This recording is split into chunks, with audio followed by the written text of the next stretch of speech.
Hello friends, स्वागत है आपका जीएस के करवाटी पे। दोस्तों, घटना चक्र संक्षिप्त सामान्य ज्ञान पुस्तक को हम कवर कर रहे थे, जिसमें प्राचीन भारत, मध्यकालीन और आधुनिक भारत को हम ऑलरेडी कवर कर चुके थे। इस वीडियो में हम भारतीय राज्य व्यवस्था यानी इंडियन पॉलिटी, संविधान से संबंधित जितने भी महत्वपूर्ण फैक्ट्स हैं उन सभी को कवर करेंगे। तो मास्टर वीडियो होगा, पूरी राज्य व्यवस्था को एक ही वीडियो के माध्यम से हम कवर कर लेंगे।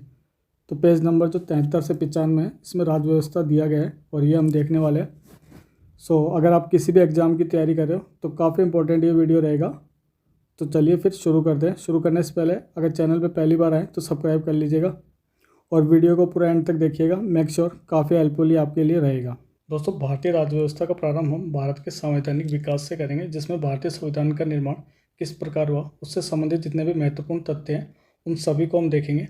तो पहला तथ्य देखते हैं। भारतीय संविधान का निर्माण दोस्तों क्रमिक विकास का परिणाम था। ब्रिटिश शासन ने साम्राज्य विस्तार की आकांक्षाओं से भारत का आधुनिकीकरण किया तथा पाश्चात्य शिक्षा प्रसार किया था। इस क्रम में भारतीयों ने विकास एवं स्वतंत्रता हेतु ब्रिटिश सरकार से विभिन्न राजनीतिक सुधारों की मांग की। इन मांगों के फलस्वरूप ब्रिटिश सरकार द्वारा विभिन्न प्रकार के अधिनियम पारित किए गए। नेक्स्ट पॉइंट देखेंगे दोस्तों।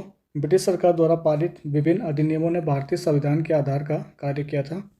अब हमारा जो है ये भारतीय संविधान का गठन किस प्रकार हुआ, उससे संबंधित महत्वपूर्ण तथ्य को देखेंगे। वर्ष 1946 में कैबिनेट मिशन योजना के तहत भारतीय संविधान सभा के गठन का प्रस्ताव किया गया था। वेरी इंपॉर्टेंट पॉइंट रहेगा, ध्यान रखिएगा। 1946 में कैबिनेट मिशन योजना के तहत भारतीय संविधान सभा के गठन का प्रस्ताव किया गया था। संविधान सभा का गठन अप्रत्यक्ष निर्वाचन से द्वारा हुआ था। विधानसभा के सदस्यों द्वारा संविधान सभा के सदस्यों का निर्वाचन किया गया था। एक एक लाइन वेरी इंपॉर्टेंट रहेगी, ध्यान रखिएगा। अगला पॉइंट देखेंगे। लगभग 10 लाख की जनसंख्या पर एक सीट संविधान सभा में आवंटित की गई थी। ध्यान रखिएगा, संविधान सभा के सदस्यों की कुल संख्या जो थी ये 389 थी, 389 निश्चित की गई थी। इनमें से 296 सीटें ब्रिटिश भारत और 93 सीटें यानी 93 सीटें देशी रियासतों को आवंटित की जानी थी। संविधान सभा की प्रथम बैठक जो है दोस्तों ये 9 दिसंबर 1946 को हुई थी। वेरी इंपॉर्टेंट रहेगा। और सबसे वरिष्ठ सदस्य डॉक्टर सच्चिदानंद सिन्हा को संविधान सभा का अस्थायी अध्यक्ष चुना गया था। अस्थायी अध्यक्ष चुना गया था डॉक्टर सच्चिदानंद सिन्हा को। 11 दिसंबर 1946 को डॉक्टर राजेंद्र प्रसाद को संविधान सभा का स्थायी अध्यक्ष चुना गया तथा एस.सी. मुखर्जी को उपाध्यक्ष चुना गया और सर बी एन राव को संविधान सभा का संवैधानिक सलाहकार नियुक्त किया गया। काफ़ी बार एग्जाम में क्वेश्चन आ चुका है, ध्यान रखिएगा। संविधान सभा में महिला सदस्यों की संख्या 15 थी। वेरी इंपॉर्टेंट रहेगा, संविधान सभा में महिला सदस्यों की संख्या 15 थी। दोस्तों 13 दिसंबर 1946 को 13 दिसंबर 1946 को जवाहरलाल नेहरू ने संविधान सभा में उद्देश्य प्रस्ताव पेश किया था। उद्देश्य प्रस्ताव जो पेश हुआ था ये 13 दिसंबर 1946 को हुआ था, डेट याद रखिएगा, जिसे 22 जनवरी 1947 को सर्वसम्मति से स्वीकार कर लिया गया था। अब देखेंगे संविधान सभा की प्रमुख समितियां और उनके अध्यक्ष। संघ शक्ति समिति के अध्यक्ष थे डॉक्टर जवाहरलाल नेहरू। संघीय संविधान समिति के अध्यक्ष थे जवाहरलाल नेहरू। प्रांतीय संविधान समिति के अध्यक्ष थे सरदार वल्लभ भाई पटेल।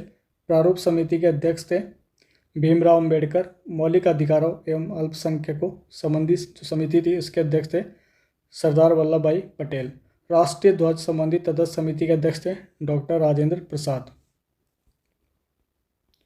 नेक्स्ट पॉइंट देखेंगे दोस्तों। 26 नवंबर 1949 को संविधान सभा द्वारा संविधान को पारित कर दिया गया था। 26 नवंबर 1949 को संविधान सभा द्वारा पारित किए गए संविधान में दोस्तों 22 भाग, 8 अनुसूचियाँ और 395 अनुच्छेद थे। 22 भाग, 8 अनुसूचियाँ और 395 अनुच्छेद थे।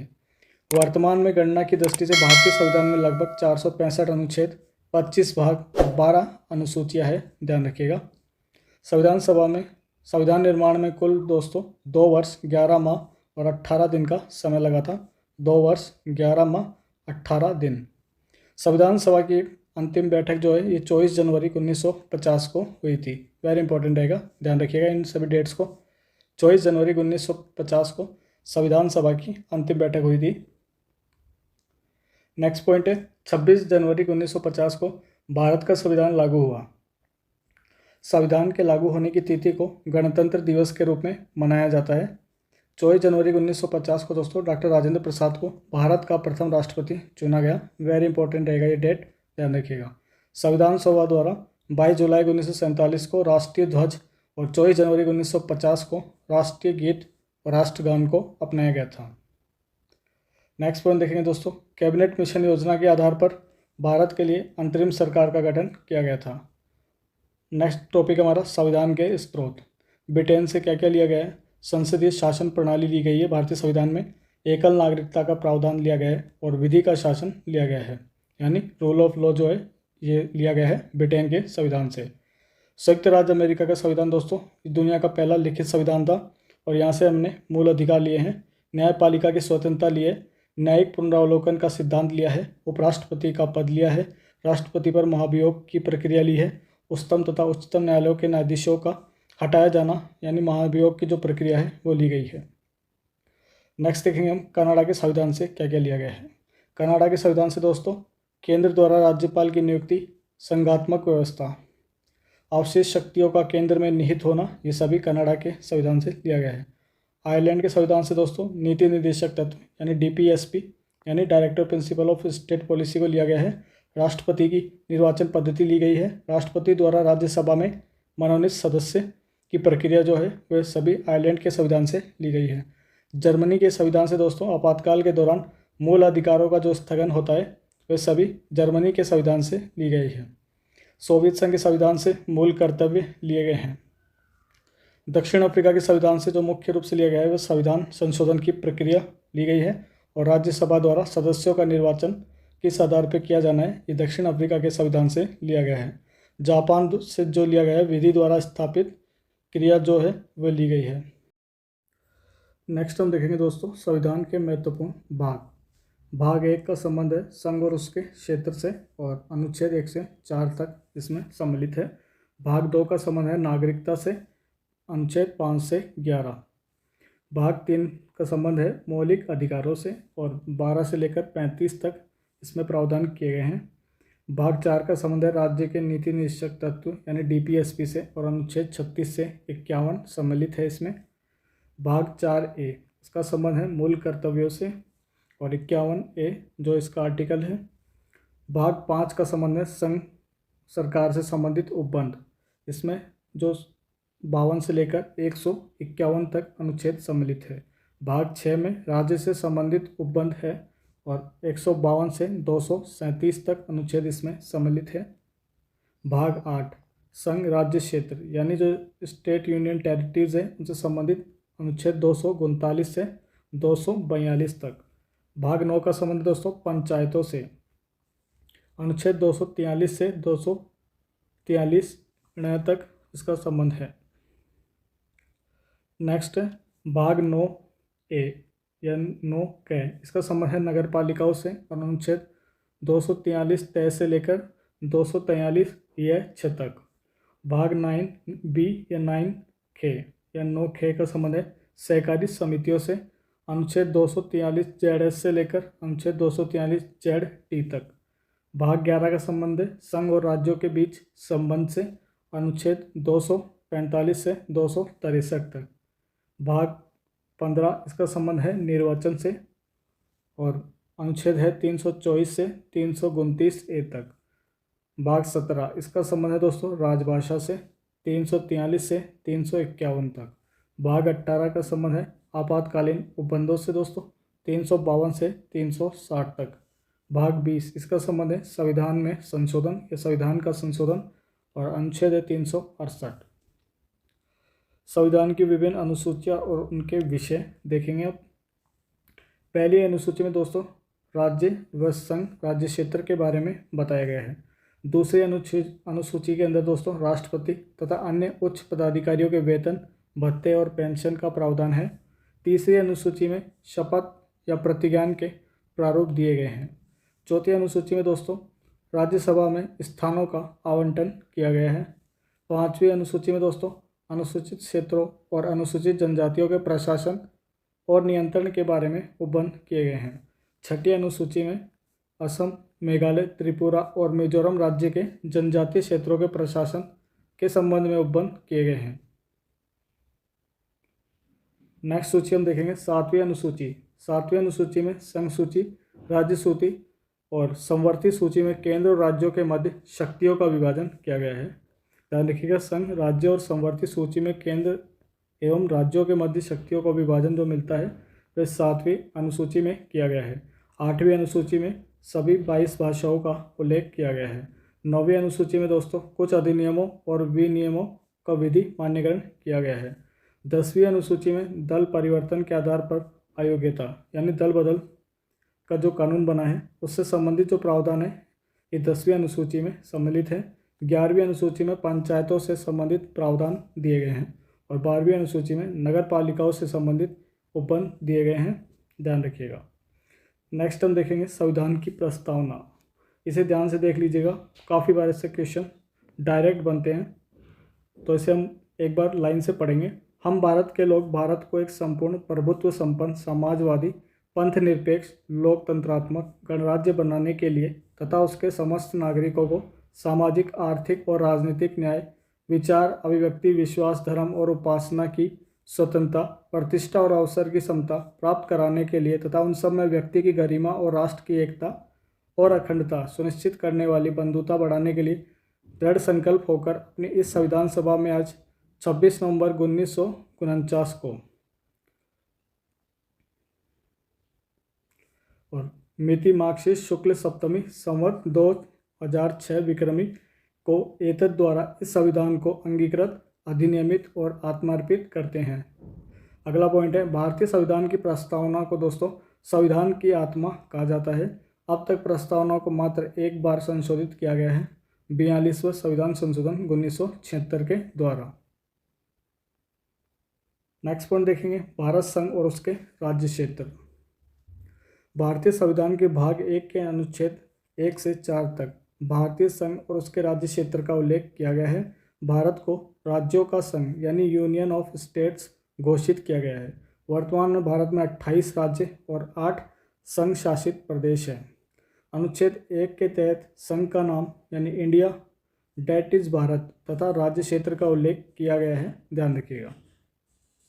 नेक्स्ट देखेंगे भारतीय संघ के राज्यों के पुनर्गठन के लिए राज्य पुनर्गठन आयोग की स्थापना वर्ष 1953 में की गई थी। इसके अध्यक्ष थे फजल अली। वेरी इंपॉर्टेंट रहेगा, ध्यान रखिएगा।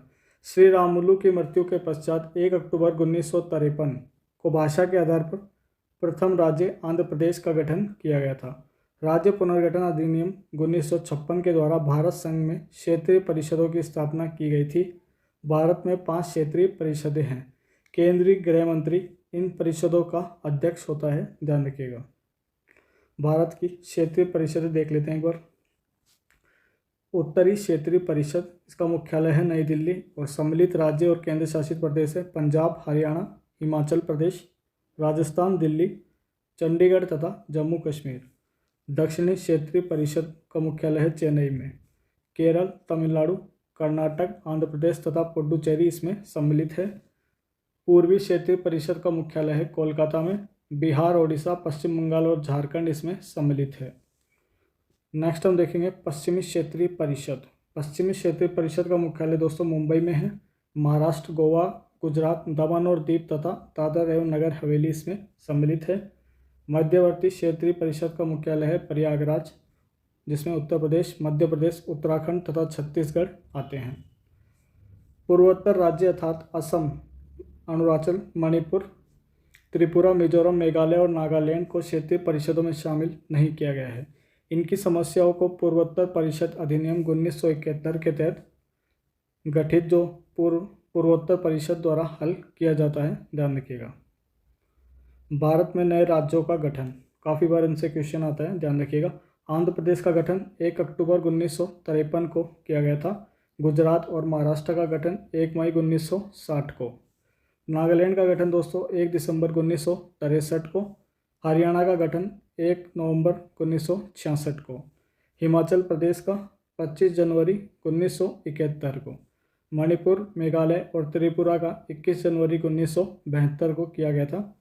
सिक्किम का गठन 16 मई 1975 को हुआ था।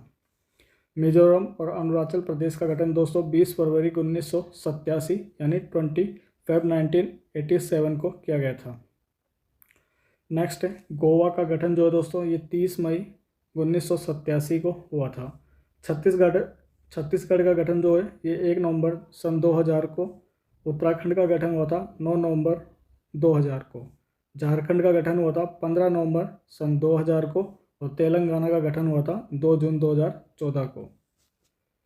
अगला पॉइंट देखेंगे दोस्तों, भारतीय संविधान के अनुच्छेद 370 के तहत जम्मू कश्मीर को विशेष राज्य का दर्जा प्राप्त था, जिसे 6 अगस्त 2019 को राष्ट्रपति द्वारा जारी आदेश के तहत अनुच्छेद 370 के प्रावधान को समाप्त कर दिया गया। जम्मू कश्मीर पुनर्गठन अधिनियम 2019 के तहत जम्मू कश्मीर को 2 केंद्र शासित प्रदेशों में जम्मू कश्मीर तथा लद्दाख में बांट दिया गया, जो 31 अक्टूबर 2019 से प्रभावी है, ध्यान रखिएगा। अगला पॉइंट है लद्दाख केंद्र शासित प्रदेश में 2 जिले आते हैं, कारगिल तथा लेह शामिल है, जबकि शेष क्षेत्र जम्मू कश्मीर में शामिल है। 26 जनवरी 2020 को 2 केंद्र शासित प्रदेश दादरा एवं नगर हवेली तथा दमन एवं दीव को विलय कर इसे एक केंद्र शासित प्रदेश दादरा और नगर हवेली तथा दमन एवं दीव बना दिया गया और इनकी राजधानी है दमन। नेक्स्ट हम देखेंगे नागरिकता। संविधान के भाग 2 में अनुच्छेद 5 से 11 तक नागरिकता से संबंधित प्रावधानों का विवरण दिया गया है। भारतीय संविधान को एकल यानी इकहरी नागरिकता प्रदान करता है। भारतीय संविधान दोस्तों नागरिकों को जो है इकहरी या एकल नागरिकता प्रदान करता है, ध्यान रखिएगा। नेक्स्ट देखेंगे मौलिक अधिकार। संविधान के भाग 3 में अनुच्छेद 12 से 35 तक मौलिक अधिकारों का विवरण है, ध्यान रखिएगा। इन्हें भारत का अधिकार पत्र यानी मैग्ना कार्टा कहा जाता है। मूलतः संविधान में कुल 7 मौलिक अधिकार थे। संपत्ति के मूल अधिकार को 44वें संविधान संशोधन द्वारा समाप्त कर दिया गया। वर्तमान में संविधान के तहत नागरिकों को 6 मौलिक अधिकार प्रदान किए गए हैं, जिनका विवरण है।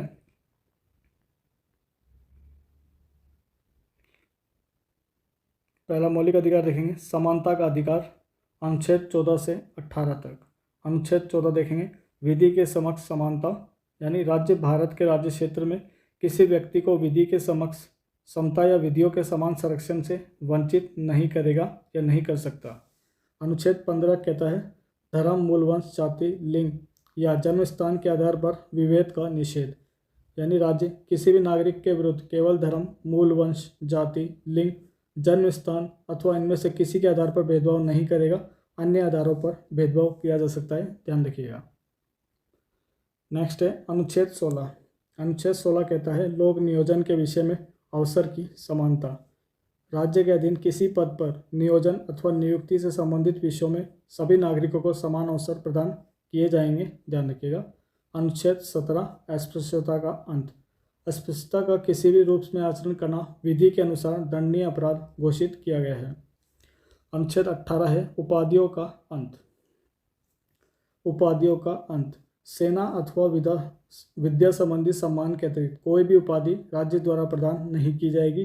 भारत का कोई भी नागरिक किसी विदेशी राज्य द्वारा प्रदान की गई उपाधि भारतीय राष्ट्रपति की पूर्व अनुमति से ही स्वीकार करेगा।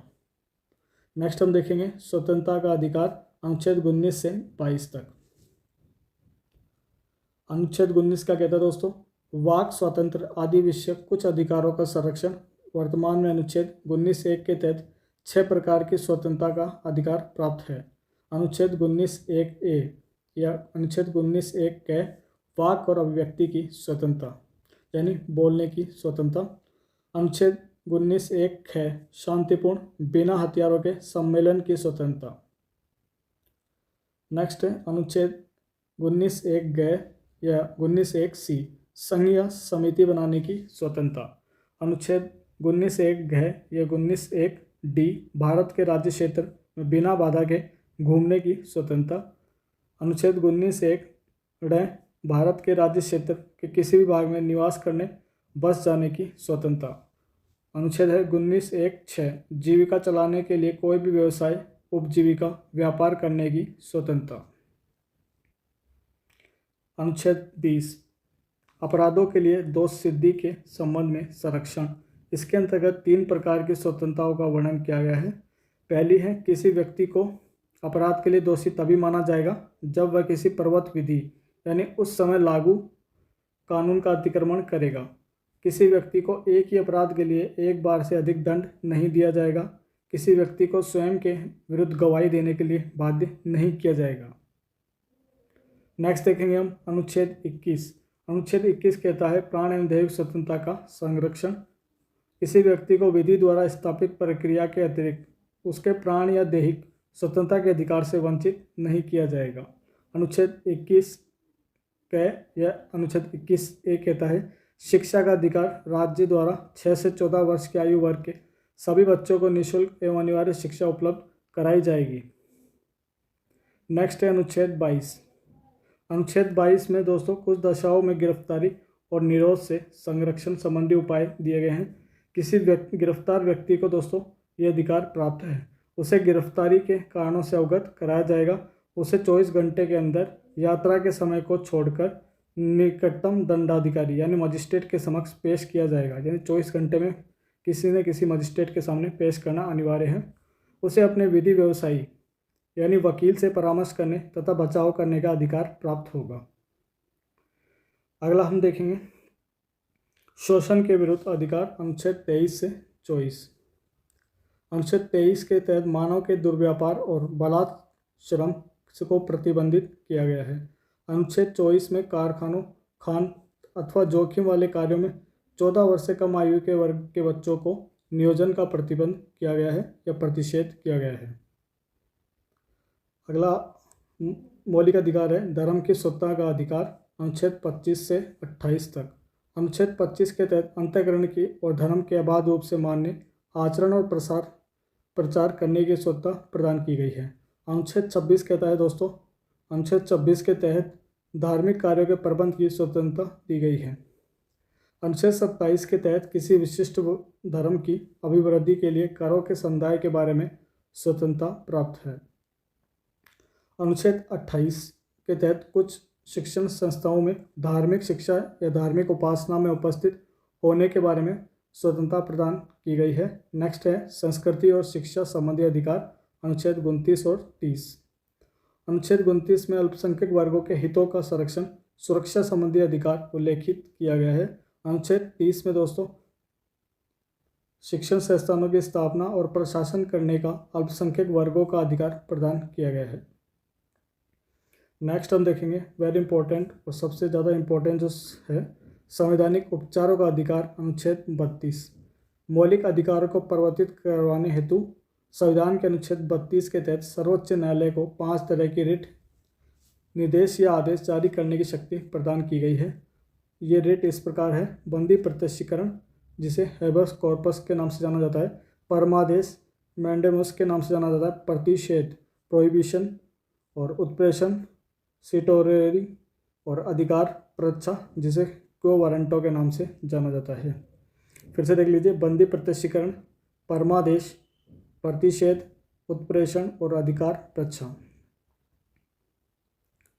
नेक्स्ट पॉइंट है दोस्तों अनुच्छेद 32 संवैधानिक उपचारों का अधिकार को डॉक्टर भीमराव अंबेडकर ने संविधान की आत्मा कहा है। राष्ट्रीय आपातकाल, अनुच्छेद 352 में मौलिक अधिकार, अनुच्छेद 20-21 को छोड़कर सभी अधिकार निलंबित हो सकते हैं, ध्यान रखिएगा। नेक्स्ट हम देखेंगे राज्य के नीति निर्देशक तत्व। नीति निर्देशक तत्वों का उल्लेख संविधान के भाग 4 में दोस्तों अनुच्छेद 36 से 51 तक किया गया है। इन्हें आयरलैंड के संविधान से लिया गया है। इन्हें लागू करना राज्य की सुविधा पर निर्भर करता है। इन्हें न्यायालय द्वारा लागू नहीं किया जा सकता, अर्थात इन्हें वैधानिक शक्ति प्राप्त नहीं है जो मूल अधिकारों को प्राप्त है। अनुच्छेद 38 के तहत यह व्यवस्था है कि राज्य लोक कल्याण की अभिवृद्धि के लिए सामाजिक व्यवस्था बनाएगा। अनुच्छेद 39 क में कहा गया है कि समान न्याय और निःशुल्क विधिक सहायता की व्यवस्था की जाएगी। अनुच्छेद 40 के तहत ग्राम पंचायतों के गठन का प्रावधान किया गया है। अनुच्छेद 41 के तहत कुछ दशाओं में काम, शिक्षा और लोक सहायता के अधिकार का प्रावधान किया गया है। नेक्स्ट है अनुच्छेद 42 के तहत काम की न्यायसंगत और मानवोचित दशाओं का तथा प्रसूति सहायता का उपबंध किया गया है। अनुच्छेद 43 के तहत कर्मकारों के लिए निर्वाह मजदूरी का आदि का प्रावधान किया गया है। अनुच्छेद 43A के तहत उद्योगों के प्रबंध में कर्मकारों का भाग लेना वर्णित है। अगला देखेंगे दोस्तों अनुच्छेद 44। अनुच्छेद 44 में नागरिकों के लिए एक समान आचार संहिता का प्रावधान किया गया है। अनुच्छेद 45 के तहत 6 वर्ष से कम आयु के बच्चों के लिए प्रारंभिक बाल्यावस्था, देखरेख और शिक्षा का उपबंध किया गया है। अनुच्छेद 46 में दोस्तों अनुसूचित जाति, अनुसूचित जनजाति यानी ST SC और अन्य दुर्बल वर्गों के शिक्षा और अर्थ संबंधी हितों की अभिवृद्धि का वर्णन किया गया है। नेक्स्ट देखेंगे अनुच्छेद 47। अनुच्छेद 47 के तहत पोषाहार स्तर और जीवन स्तर को ऊंचा करने तथा लोक स्वास्थ्य में सुधार करने के लिए राज्य के कर्तव्यों का उल्लेख किया गया है। अनुच्छेद 48, इसके तहत कृषि एवं पशुपालन के संगठन से संबंधित प्रावधान किए गए हैं। अनुच्छेद 48A में दोस्तों पर्यावरण का संरक्षण और संवर्धन और वन एवं वन्य जीवों की रक्षा का प्रावधान किया गया है।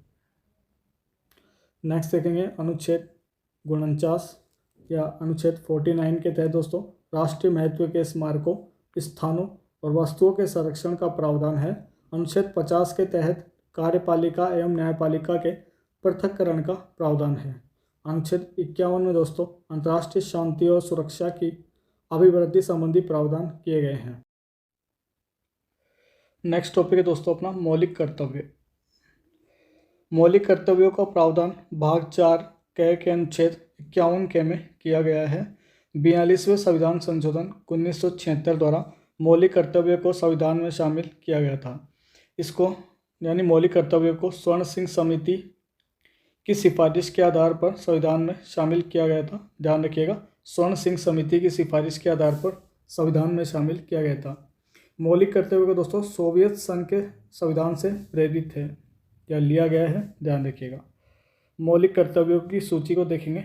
51 के मूल कर्तव्य। भारत के प्रत्येक नागरिक का ये कर्तव्य होगा कि वह संविधान का पालन करे और उसके आदर्शों, संस्थाओं, राष्ट्रध्वज और राष्ट्रगान का आदर करे।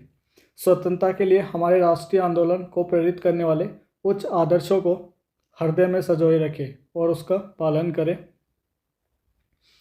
नेक्स्ट मौलिक कर्तव्य है भारत की संप्रभुता, एकता, अखंडता की रक्षा करे और उसे अक्षुण्ण रखे। देश की रक्षा करे और आहन किए जाने पर राष्ट्र की सेवा करे। भारत के सभी लोगों में समरसता और समान भातृत्व की भावना का निर्माण करे। जो धर्म, भाषा और प्रदेश या वर्ग पर आधारित सभी भेदभाव से परे हो। ऐसी प्रथाओं का त्याग करे जो स्त्रियों के सम्मान के विरुद्ध हो। नेक्स्ट मौलिक कर्तव्य है हमारी सामाजिक संस्कृति की गौरवशाली परंपरा का महत्व समझे और उसका परिरक्षण करे। प्राकृतिक पर्यावरण की जिसके अंतर्गत वन, झील, नदी और वन्यजीव है रक्षा करे और उसका संवर्धन करे तथा प्राणी मात्र के प्रति दया भाव रखें। ध्यान रखिएगा। नेक्स्ट हम देखेंगे वैज्ञानिक दृष्टिकोण, मानवतावाद और ज्ञानार्जन तथा सुधार की भावना का विकास करें। अगला मौलिक कर्तव्य हम देखेंगे सार्वजनिक संपत्ति को सुरक्षित रखे और हिंसा से दूर रहे। नेक्स्ट है व्यक्तिगत और सामूहिक गतिविधियों के सभी क्षेत्रों में उत्कर्ष का सतत प्रयास करे जिससे राष्ट्र निरंतर बढ़ते हुए प्रयत्न की ओर उपलब्धि की नई ऊंचाइयों को छू ले। यदि माता पिता का संरक्षक है तो 6 वर्ष से 14 वर्ष की आयु वाले अपने यथास्थिति बालक या प्रतिपाल्य के लिए शिक्षा का अवसर प्रदान करें। नेक्स्ट है मूल संविधान में 10 कर्तव्य थे। मूल संविधान में दोस्तों 10 मौलिक कर्तव्य थे, किंतु 86वें संविधान संशोधन 2002 द्वारा 11वां मौलिक कर्तव्य जोड़ा गया था। नेक्स्ट हम देखेंगे दोस्तों संसदीय कार्यपालिका। दोस्तों राष्ट्रपति जो है ये संघीय कार्यपालिका का प्रमुख होता है। संघीय कार्यपालिका में दोस्तों राष्ट्रपति, उपराष्ट्रपति, प्रधानमंत्री, मंत्रिमंडल आदि शामिल होते हैं।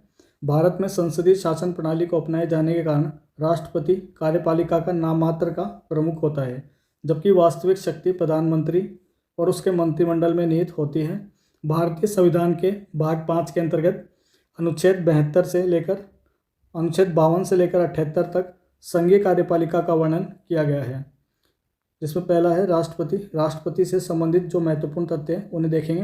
राष्ट्रपति जो है दोस्तों ये भारत का एक राष्ट्रपति होगा। अनुच्छेद 52 में कहा गया है राष्ट्रपति देश का प्रथम नागरिक होता है।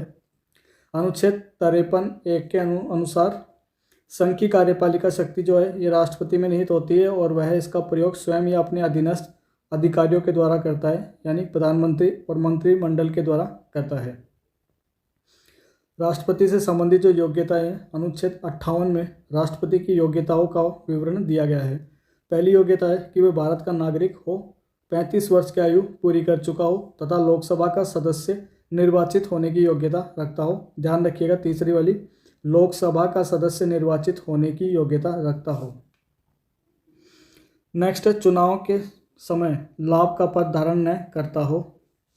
निर्वाचन देखते हैं राष्ट्रपति का। अनुच्छेद 54 के अनुसार एक निर्वाचन मंडल के सदस्यों द्वारा राष्ट्रपति का निर्वाचन किया जाता है।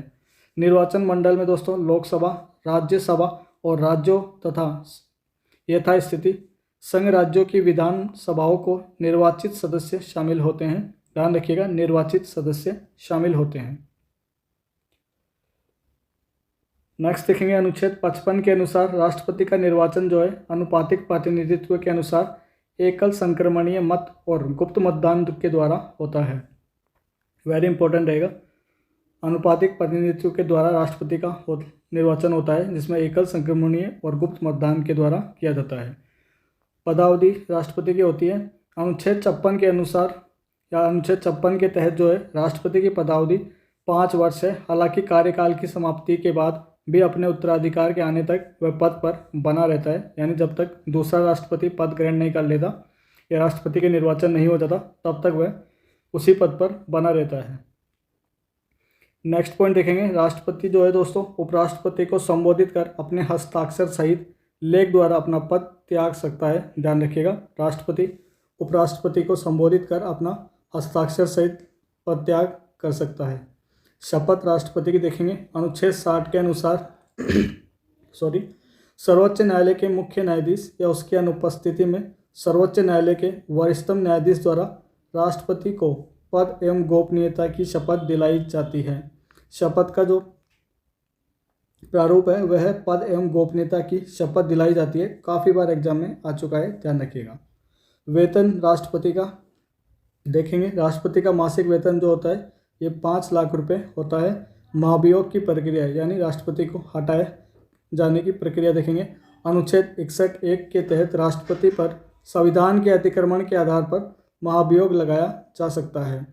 किस आधार पर? संविधान के अतिक्रमण के आधार पर। डॉक्टर राजेंद्र प्रसाद लगातार दूसरी बार राष्ट्रपति पद के लिए निर्वाचित होने वाले प्रथम राष्ट्रपति थे। एक नज़र में सारे राष्ट्रपतियों को देखेंगे। पहले राष्ट्रपति बने थे डॉक्टर राजेंद्र प्रसाद, 26 जनवरी 1950 से 13 मई 1962 तक इन्होंने लगभग 12 वर्ष ये पद संभाला था। इसके बाद बने थे डॉक्टर सर्वपल्ली राधाकृष्णन, 13 मई 1962 से 13 मई 1967 तक। इनके बाद आए थे डॉक्टर जाकिर हुसैन, 13 मई 1967 से 3 मई 1969 तक। इनके बाद आए थे वीवी गिरी, 24 अगस्त 1969 से 24 अगस्त 1974 तक। 5वें राष्ट्रपति बने थे डॉक्टर फखरुद्दीन अली अहमद, 24 अगस्त 1974 से 11 फरवरी 1977 तक। अगले जो 6ठे नंबर के राष्ट्रपति बने थे नीलम संजीवन रेड्डी, 25 जुलाई 1977 से 25 जुलाई 1985 तक ये राष्ट्रपति पद पर रहे थे। 7वें बने थे ज्ञानी जैल सिंह, 25 जुलाई 1982 से 25 जुलाई 1987 तक। 8वें राष्ट्रपति बने थे आर वेंकट रमन, 25 जुलाई 1987 से 25 जुलाई 1992 तक। 9वें नंबर के राष्ट्रपति बने थे शंकर दयाल शर्मा जी, 25 जुलाई 1992 से 25 जुलाई 1997 तक।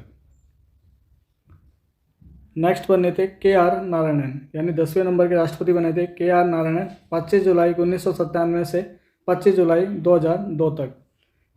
11वें नंबर के बने थे डॉक्टर APJ अब्दुल कलाम जी, 25 जुलाई 2002 से 25 जुलाई 2007 तक राष्ट्रपति पद पर रहे थे। 12वें नंबर की राष्ट्रपति बनी थी महामहिम प्रतिभा देवी सिंह पाटिल, 25 जुलाई 2007 से 25 जुलाई 2012 तक। 13वें नंबर के राष्ट्रपति बने थे प्रणब मुखर्जी, 25 जुलाई 2012 से 25 जुलाई 2017 तक। इनके बाद 14वें नंबर के राष्ट्रपति बने थे रामनाथ कोविंद, 25 जुलाई 2017 से 2022 तक। इनके बाद में 15वें नंबर की राष्ट्रपति बनी है द्रौपदी मुर्मू जी, ध्यान रखिएगा। नेक्स्ट पॉइंट देखेंगे दोस्तों, वीवी गिरी के निर्वाचन के समय 2 बार मतगणना हुई थी। वेरी इंपॉर्टेंट पॉइंट रहेगा। राष्ट्रपति से संबंधित कुछ महत्वपूर्ण तथ्य हैं, वे सभी देखने वाले हैं। तो पहला तथ्य है वीवी गिरी के निर्वाचन के समय 2 बार मतगणना हुई थी। नेक्स्ट पॉइंट है नीलम संजीवन रेड्डी भारत के निर्विरोध चुने जाने वाले एकमात्र राष्ट्रपति है, ध्यान रखिएगा दोस्तों। नेक्स्ट पॉइंट है भारत की प्रथम महिला राष्ट्रपति प्रतिभा देवी सिंह पाटिल है। भारत की प्रथम महिला राष्ट्रपति जो है प्रतिभा देवी सिंह पाटिल थी, ध्यान रखिएगा। नेक्स्ट पॉइंट देखेंगे राष्ट्रपति के अधिकार एवं शक्तियाँ।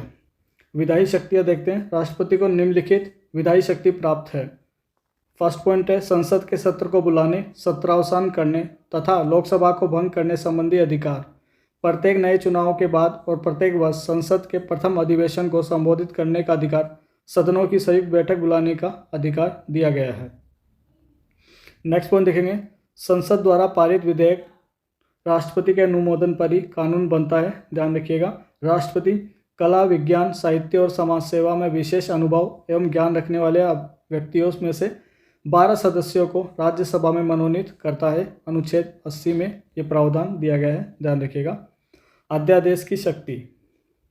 राष्ट्रपति के अध्यादेश की शक्ति अनुच्छेद 123 के अंतर्गत आती है, जिसमें राष्ट्रपति को अधिकार है कि वह अध्यादेश जारी कर सकता है। यह अध्यादेश जो है दोस्तों संसद के सत्र के पुनः शुरू होने के 6 सप्ताह के भीतर संसद द्वारा अनुमोदित होना आवश्यक है। संसद के अनुमोदन के पश्चात अध्यादेश 6 माह तक प्रभावी रहता है, ध्यान रखिएगा। राष्ट्रपति की समाधान की शक्तियाँ। राष्ट्रपति की समाधान की शक्तियाँ देखेंगे। अनुच्छेद 72 के तहत राष्ट्रपति को किसी व्यक्ति के दंड को क्षमा करने, दंड कम करने, दंड के परिहार व विराम का न्यायिक अधिकार प्राप्त है। राष्ट्रपति द्वारा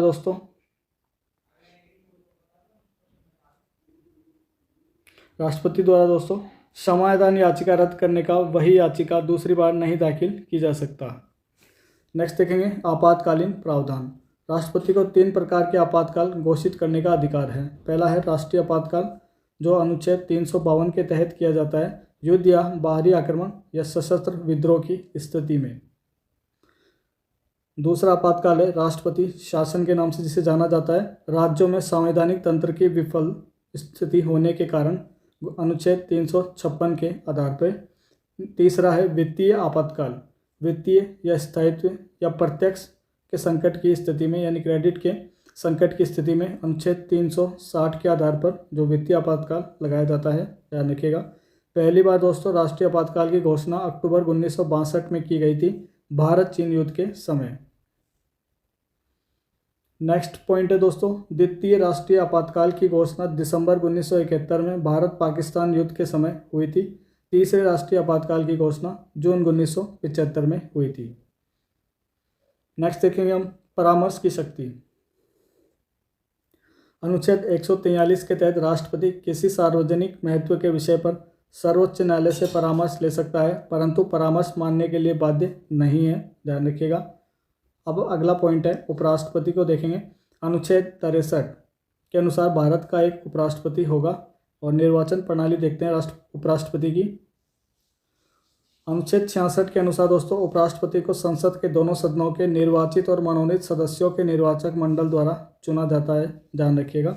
निर्वाचित और मनोनीत दोनों सदस्य भाग लेते हैं। भारत के उपराष्ट्रपति एक नज़र में सभी देख लेते हैं। डॉक्टर एस राधाकृष्णन, क्रमानुसार प्रथम कार्यकाल था 1952 से 57 और द्वितीय कार्यकाल था 1957 से 1962। अगले बने थे डॉक्टर जाकिर हुसैन, 1962 से 1967 तक। तीसरे बने थे वीवी गिरी जी, 1967 से 1969 तक। चौथे बने थे गोपाल स्वरूप पाठक, 1969 से 1974 तक। बीडी जत्ती पाँचवें उपराष्ट्रपति बने थे 1974 से 1979 तक। छठे बने थे न्यायमूर्ति हिदायतुल्ला जी, 1979 से 1984 तक। सातवें बने थे आर वेंकट रमन, 1984 से 1987 तक। आठवें बने थे डॉक्टर शंकर दयाल शर्मा जी, 1987 से 1992 तक। नौवें बने थे के आर नारायणन, 1992 से 1997 तक। 10वें बने थे कृष्णकांत जी, 1997 से सन 2002 तक। 11वें बने थे भैरव सिंह शेखावत जी, 2002 से 2007 तक। 12वें बने थे डॉक्टर हामिद अंसारी। क्रमानुसार इनका प्रथम कार्यकाल था 2007 से 2012 और द्वितीय था 2012 से 2017। इनके बाद बने थे 13वें वेंकटैया नायडू जी, 11 अगस्त 2017 से 2022 तक। और 14वें बने हैं जगदीप धनखड़ जी, 2022 में, ध्यान रखिएगा। देखेंगे दोस्तों योग्यताएं उपराष्ट्रपति की।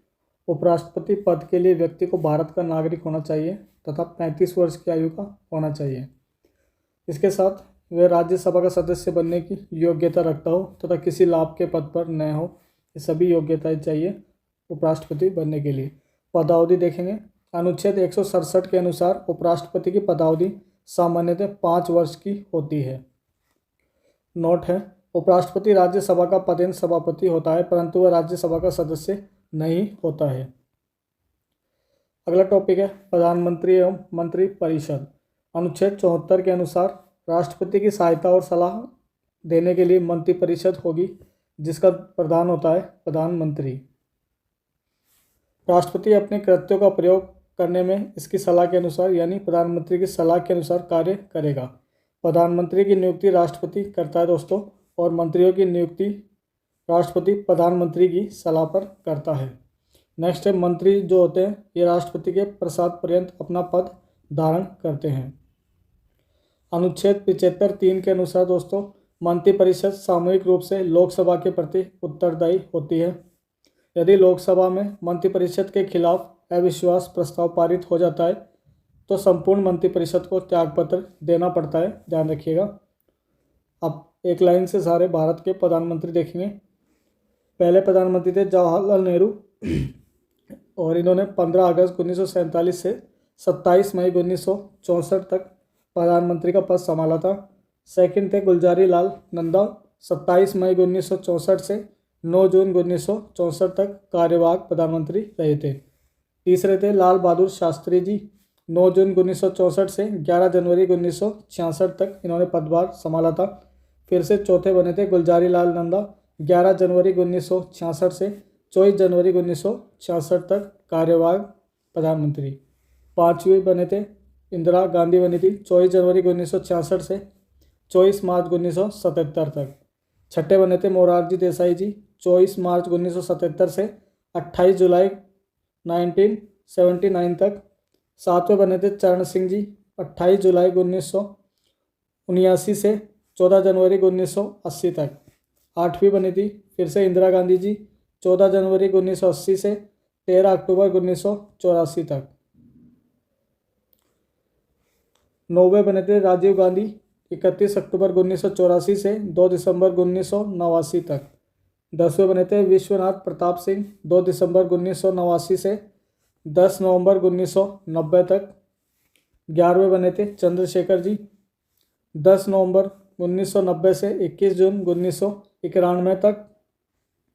12वें बने थे पीवी नरसिम्हा राव, 21 जून 1991 से 16 मई 1996 तक। 13वें बने थे अटल बिहारी वाजपेयी, 16 मई 1996 से 1 जून 1996 तक। 14 नंबर या 14वें नंबर के बने थे HD देवगौड़ा, 1 जून 1996 से 21 अप्रैल 1997 तक। 15वें बने थे इंद्र कुमार गुजराल, 21 अप्रैल 1997 से 19 मार्च 1998 तक। 16वें बने थे अटल बिहारी वाजपेयी जी, 19 मार्च 1998 से 22 मई 2004 तक।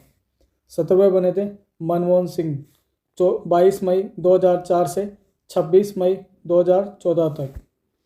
18वें बने नरेंद्र मोदी,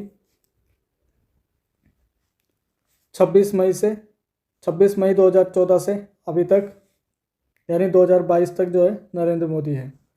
नेक्स्ट देखेंगे अन्य महत्वपूर्ण तथ्यों को। देश की पहली महिला प्रधानमंत्री इंदिरा गांधी थी।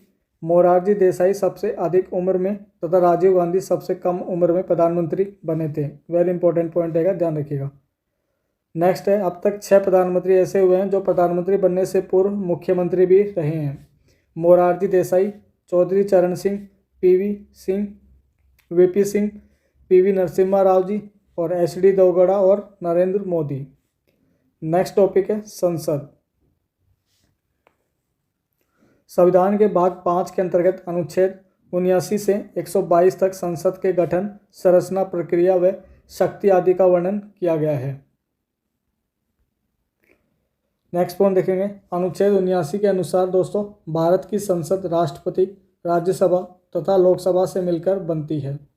संसद द्वारा पारित कोई विधेयक तब तक कानून नहीं बनता जब तक राष्ट्रपति उसे अपनी स्वीकृति नहीं दे देता है। अगला है राज्यसभा। दोस्तों राज्यसभा की अधिकतम सदस्य संख्या 250 निर्धारित है और इनमें से 238 सदस्य राज्यों एवं संघ शासित प्रदेशों से अप्रत्यक्ष रूप से निर्वाचित होते हैं, जबकि 12 सदस्य राष्ट्रपति द्वारा मनोनीत किए जाते हैं अनुच्छेद 80(1) के तहत। नेक्स्ट देखेंगे हम राज्यसभा सदस्य संख्या विभिन्न राज्यों में। आंध्र प्रदेश में राज्यसभा की सदस्य संख्या है 11, असम में है 7, छत्तीसगढ़ में है 5, गुजरात में है 11, हिमाचल में है 3, झारखंड में है 6, केरल में है 9, महाराष्ट्र में है 19, मेघालय में है 1, नागालैंड में है 1, ओडिशा में है 10, पंजाब में है 7, सिक्किम में है 1, त्रिपुरा में है 1, उत्तराखंड में है 3 और तेलंगाना में है 7। अरुणाचल प्रदेश में है दोस्तों 1, बिहार में है 16, गोवा में है 1, हरियाणा में 5 है, जम्मू कश्मीर में 4, कर्नाटक में है 12, मध्य प्रदेश में है 11, मणिपुर में है 1, मिजोरम में है 1, दिल्ली में है 3, पुडुचेरी में है 1, राजस्थान में है 10, तमिलनाडु में है 18, उत्तर प्रदेश में है 31 और पश्चिम बंगाल में है 16।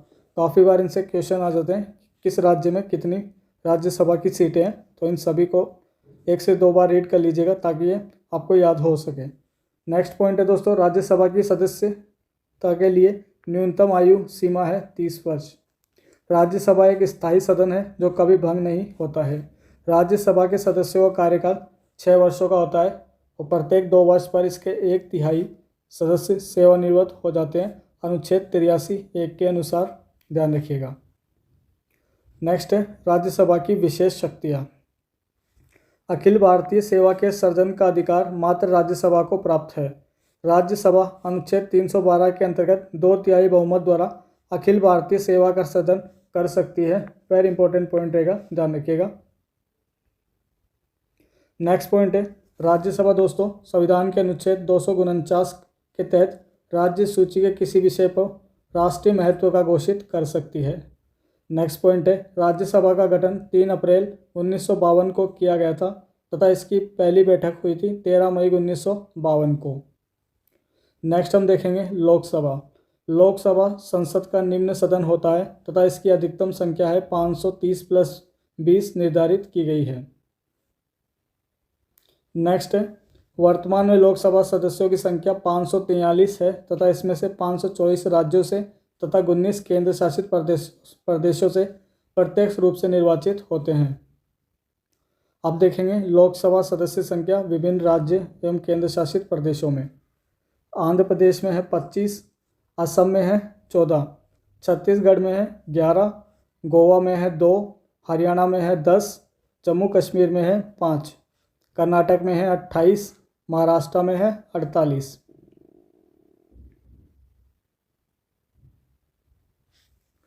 मध्य प्रदेश में है 29, नागालैंड में है 1, पंजाब में है 13, सिक्किम में 1 है, तमिलनाडु में 39 है, उत्तर प्रदेश में है 80, पश्चिम बंगाल में है 42, दिल्ली में है 7, चंडीगढ़ में 1 है, लक्षद्वीप में भी 1 है और लद्दाख में भी 1 है। नेक्स्ट है अरुणाचल प्रदेश में 2 है लोकसभा सदस्य संख्या, बिहार में 40 है, गुजरात में 26 है, हिमाचल में 4 है, झारखंड में 14 है, केरल में 20 है, मेघालय में 2 है, मणिपुर में भी 2 है, मिजोरम में 1 है, ओडिशा में 21 है, राजस्थान में 25 है, तेलंगाना में 17 है, त्रिपुरा में 2 है, उत्तराखंड में 5 है, अंडमान निकोबार द्वीप समूह में 1 है, दादर नगर हवेली और दमन और दीप में 2 है और पुडुचेरी में 1 है। नेक्स्ट पॉइंट देखेंगे, लोकसभा का कार्यकाल सामान्यतः 5 वर्ष का होता है। मंत्रिपरिषद लोकसभा के प्रति सामूहिक रूप से उत्तरदायी होती है। लोकसभा की सदस्यता के लिए न्यूनतम आयु सीमा 25 वर्ष निर्धारित की गई है। लोकसभा के लिए 30 वर्ष है और राज्यसभा के लिए 30 वर्ष है और लोकसभा के लिए 25 वर्ष है। नेक्स्ट पॉइंट है लोकसभा अध्यक्ष और उपाध्यक्ष। अनुच्छेद 93 के अनुसार लोकसभा अपने सदस्यों में से एक अध्यक्ष और एक उपाध्यक्ष का चुनाव करती है। नेक्स्ट पॉइंट देखेंगे, अध्यक्ष उपाध्यक्ष को तथा उपाध्यक्ष अध्यक्ष को अपना त्यागपत्र दे सकता है। नेक्स्ट पॉइंट है, अध्यक्ष लोकसभा की कार्यवाहियों का संचालन करता है। कोई विधेयक धन विधेयक है या नहीं, इसका निर्णय लोकसभा का अध्यक्ष करता है। वेरी इंपॉर्टेंट रहेगा, कोई विधेयक धन विधेयक है या नहीं, इसका निर्णय करता है लोकसभा का अध्यक्ष। अन्य महत्वपूर्ण तथ्य देखेंगे, अनुच्छेद 108 के तहत संसद के दोनों सदनों के संयुक्त अधिवेशन का प्रावधान किया गया है। किसी साधारण विधेयक पर संसद के दोनों सदनों में गतिरोध की स्थिति उत्पन्न होने पर संयुक्त अधिवेशन राष्ट्रपति द्वारा बुलाया जाता है। लोकसभा अध्यक्ष दोनों सदनों के संयुक्त अधिवेशन की अध्यक्षता करता है। वेरी इंपॉर्टेंट रहेगा, लोकसभा अध्यक्ष संयुक्त अधिवेशन की अध्यक्षता करता है जबकि बुलाता है राष्ट्रपति। नेक्स्ट पॉइंट देखेंगे, प्रथम लोकसभा अध्यक्ष जीवी मावलंकर तथा उपाध्यक्ष थे एम अनंत शयनम अयंगर। पहली महिला लोकसभा अध्यक्ष थी मीरा कुमार। नवगठित लोकसभा के सबसे वरिष्ठ सदस्य को राष्ट्रपति नई लोकसभा की बैठक की अध्यक्षता करने तथा नए सदस्यों को शपथ दिलाने, अध्यक्ष पद के निर्वाचन का संचालन करने के लिए अस्थायी तौर पर नियुक्त करता है, जिसे प्रोटेम स्पीकर कहते हैं। वेरी इंपॉर्टेंट रहेगा, ध्यान रखिएगा। नेक्स्ट पॉइंट देखेंगे, क्षेत्रफल की दृष्टि से सबसे बड़ा लोकसभा क्षेत्र है लद्दाख तथा सबसे छोटा है चांदनी चौक दिल्ली का।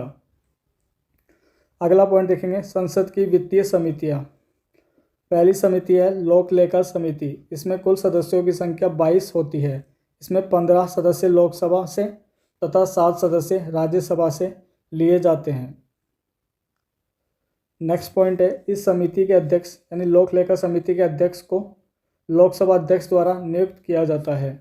अगली समिति है प्राक्कलन समिति। इसके सदस्यों की संख्या 30 होती है जो कि लोकसभा से ही लिए जाते हैं। अगली समिति है सार्वजनिक उपक्रम समिति। इसमें सदस्यों की संख्या 22 होती है जिनमें से 15 लोकसभा से और 7 राज्यसभा से होते हैं। कोई भी मंत्री इन समिति का सदस्य नहीं बन सकता है, नहीं हो सकता है, ध्यान रखिएगा। अन्य महत्वपूर्ण शब्दावलियाँ, शून्यकाल। शून्यकाल क्या होता है दोस्तों? संसद के दोनों सदनों में प्रश्नकाल के बाद 12 बजे से 1 बजे के बीच का समय शून्यकाल कहलाता है या कहा जाता है। नेक्स्ट पॉइंट देखेंगे, विनियोग विधेयक। विनियोग विधेयक क्या होता है? इसके द्वारा ही भारत की संचित निधि से धन निकाला जा सकता है। इसमें संचित निधि पर भारित व्यय हेतु अनुदान की मांग शामिल होती है। अगला है वित्त विधेयक। ऐसे विधेयक जो राजस्व तथा व्यय से संबंधित होते हैं वित्त विधेयक कहलाते हैं। नेक्स्ट देखेंगे धन विधेयक यानी मनी बिल। संविधान के अनुच्छेद 110(1) के उपखंड क से उपखंड 6 तक उल्लेखित विषयों से संबंधित विधेयक धन विधेयक कहलाते हैं। इसे केवल लोकसभा में पेश किया जा सकता है। नेक्स्ट टॉपिक है हमारा उच्चतम न्यायालय, सुप्रीम कोर्ट देखेंगे। भारतीय संविधान के भाग 5 में अनुच्छेद 124 से 147 तक उच्चतम न्यायालय के गठन, स्वतंत्रता, न्याय क्षेत्र, शक्ति आदि का उल्लेख है। भारत में एकीकृत न्याय व्यवस्था की स्थापना की गई है। भारत में दोस्तों एकीकृत न्याय व्यवस्था की स्थापना की गई है, यानी सुप्रीम कोर्ट के अधीनस्थ जो न्यायालय है वह हाई कोर्ट कहलाते हैं और हाई कोर्ट के जो अधीनस्थ न्यायालय आते हैं वे जिला न्यायालय होते हैं। तो ये जो क्रम है इसे एकीकृत न्याय व्यवस्था कहा जाता है, ध्यान रखिएगा। गठन देखेंगे, अनुच्छेद 124 के तहत उच्चतम न्यायालय की स्थापना और गठन संबंधी प्रावधान किया गया है अनुच्छेद 124 में।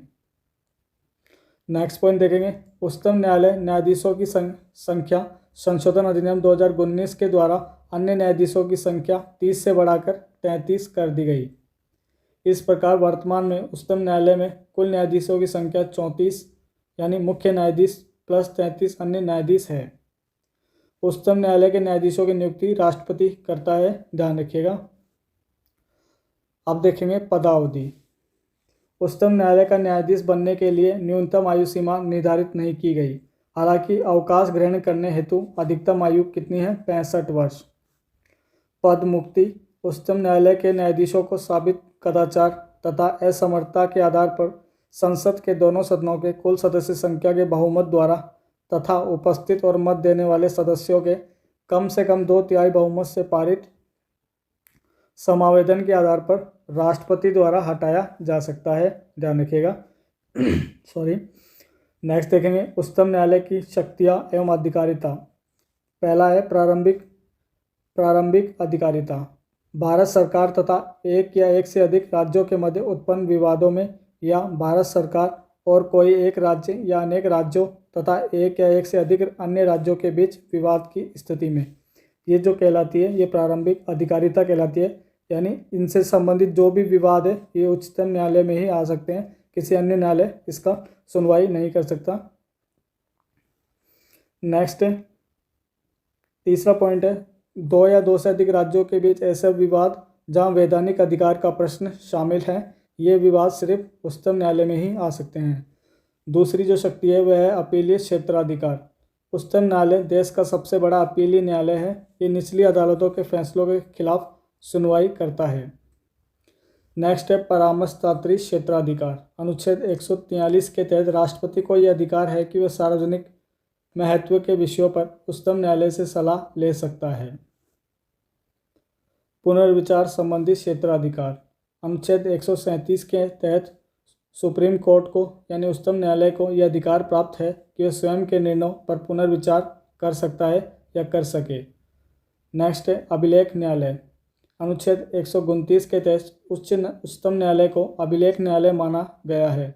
इसके फैसले सर्वकालिक अभिलेख व साक्ष्य के रूप में स्वीकार किए जाएंगे। नेक्स्ट है उच्च न्यायालय।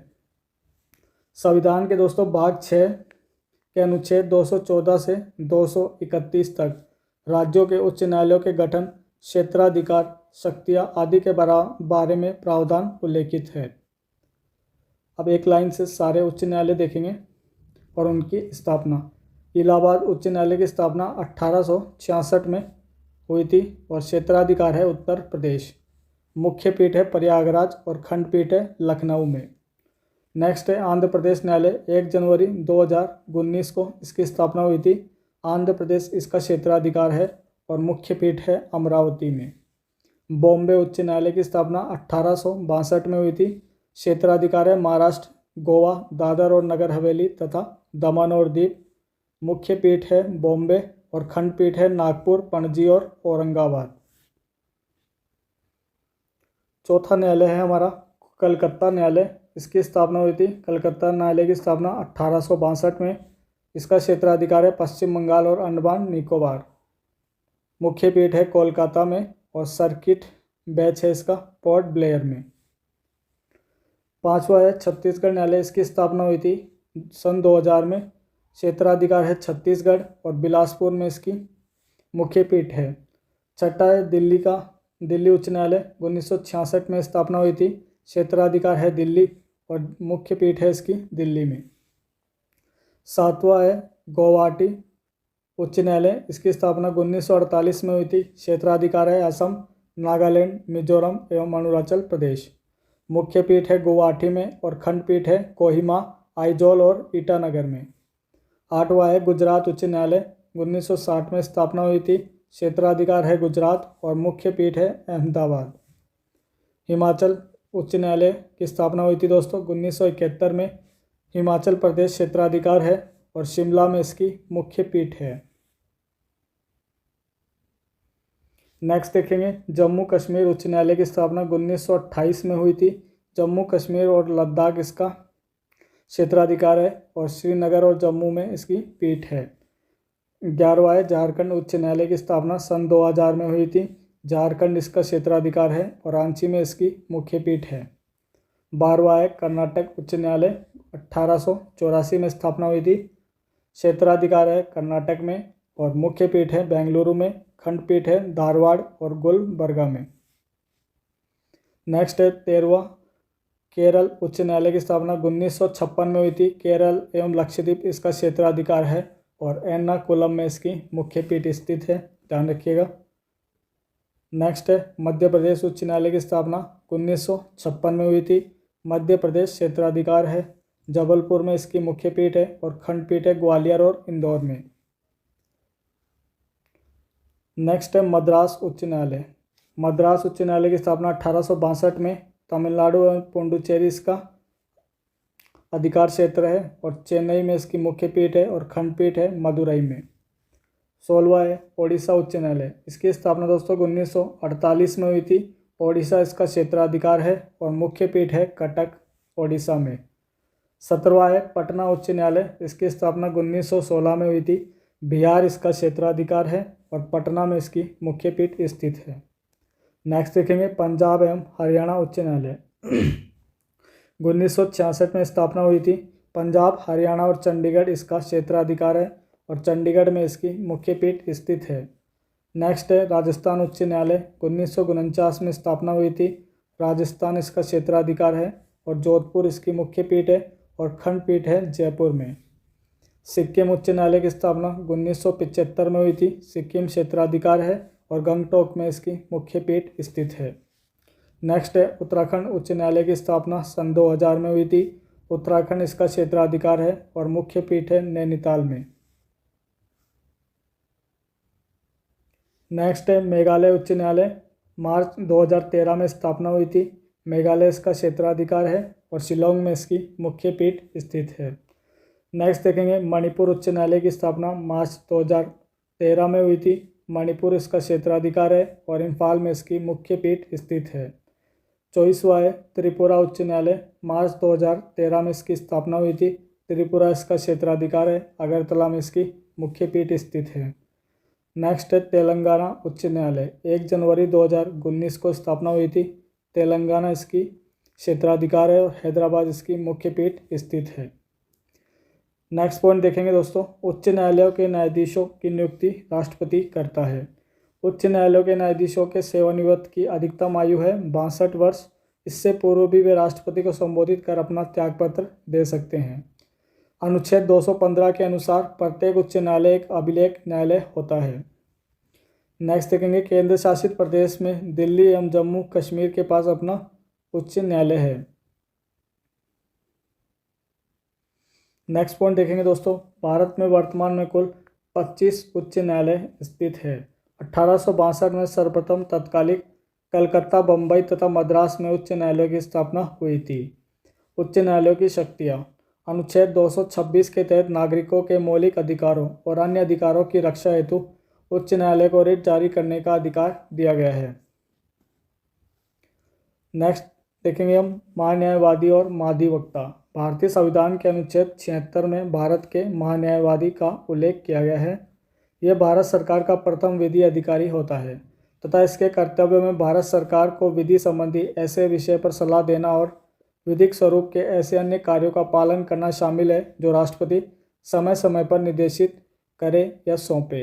अनुच्छेद 76(1) के अनुसार उच्चतम न्यायालय के न्यायाधीशों की योग्यता रखने वाले व्यक्ति को राष्ट्रपति महान्यायवादी पद पर नियुक्त करता है।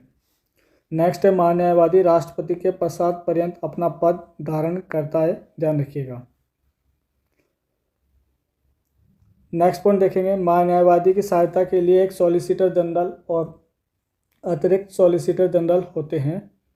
अनुच्छेद 165 के तहत राज्य के महाधिवक्ता यानी एडवोकेट जनरल की व्यवस्था की गई है। यह राज्य का सर्वोच्च विधि अधिकारी होता है, ध्यान रखिएगा।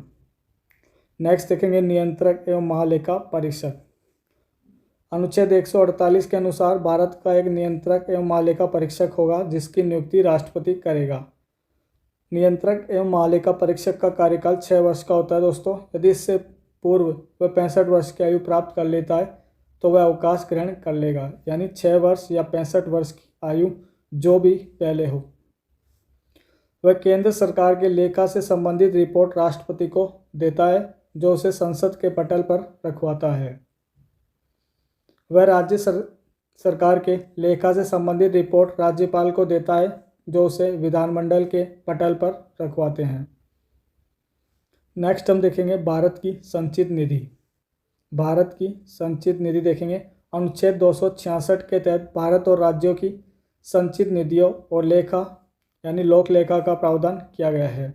संसद द्वारा विनियोग विधेयक पारित करके ही कोई धनराशि भारत की संचित निधि से निकाल कर व्यय की जाती है। आकस्मिक निधि। आकस्मिक निधि संविधान का अनुच्छेद 267 संसद और राज्य विधानमंडल को भारत या राज्य की आकस्मिक निधि सर्जित करने की शक्ति देता है, ध्यान रखिएगा। नेक्स्ट हम देखेंगे राज्य की कार्यपालिका। भारतीय संविधान के भाग 6 के अनुच्छेद 153 से 167 तक राज्य कार्यपालिका के बारे में बताया गया है। राज्य कार्यपालिका में राज्यपाल, मुख्यमंत्री, मंत्रिपरिषद, महाधिवक्ता आदि शामिल होते हैं। नेक्स्ट हम देखेंगे राज्यपाल। अनुच्छेद 153 के अनुसार प्रत्येक राज्य का एक राज्यपाल होता है। किसी एक ही व्यक्ति को 2 या 2 से अधिक राज्यों का राज्यपाल भी नियुक्त किया जा सकता है, अनुच्छेद 153 के तहत, ध्यान रखिएगा। राज्यपाल से संबंधित योग्यता है वह भारत का नागरिक हो तथा 35 वर्ष की आयु पूरी कर चुका हो तो राज्यपाल नियुक्त हो सकता है। नियुक्ति एवं पदावधि। राज्यपाल की नियुक्ति राष्ट्रपति के द्वारा सामान्यतः 5 वर्ष की अवधि के लिए की जाती है। राज्यपाल राष्ट्रपति के प्रसाद पर्यंत पद धारण करता है, अनुच्छेद 156(1) के तहत। नेक्स्ट देखेंगे राज्यपाल की शक्तियाँ अथवा कार्य। वर्क और पावर ऑफ गवर्नर्स। पहला देखेंगे कार्यकारी शक्ति। राज्यपाल मुख्यमंत्री और मुख्यमंत्री के परामर्श पर अन्य मंत्रियों की नियुक्ति करता है।